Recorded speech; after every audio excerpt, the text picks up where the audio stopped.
Chandipura virus મામલે દ્વારકા જિલ્લા તંત્ર એક્શન મોડમાં આવ્યું છે। જિલ્લા આરોગ્ય વિભાગની ટીમ દ્વારા સ્લમ વિસ્તાર, સ્કૂલો, આંગણવાડી કેન્દ્રો તેમજ એવી જગ્યા કે જ્યાં ઘણા સમયથી પાણી ભરાયું હોય ત્યાં દવાનો છંટકાવ કરવાની કામગીરી હાથ ધરવામાં આવી છે।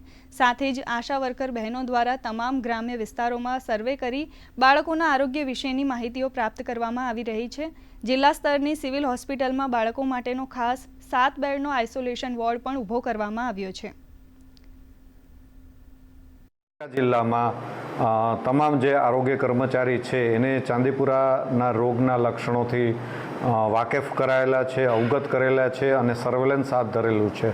આવા શંકાસ્પદ દર્દી કોઈ પણ ધ્યાન पर आवे तो तात्कालिक रिपोर्ट करवा जણાવવામાં आवेल છે। हमें बच्चे को जो प्राथमिक सारवार की जो जरूरत है ये सब हमारे यहाँ गवर्नमेंट हॉस्पिटल खंभालिया में अभी अरेंजमेंट एक आइसोलेशन वार्ड में करी हुई है, जिसमें कि हमने 7 बेडेड एक आइसोलेशन यूनिट तैयार किया है। इसमें जो बेसिक जो बच्चे के लिए ट्रीटमेंट चाहिए वो सब हमने अरेंजमेंट्स करी हुई है।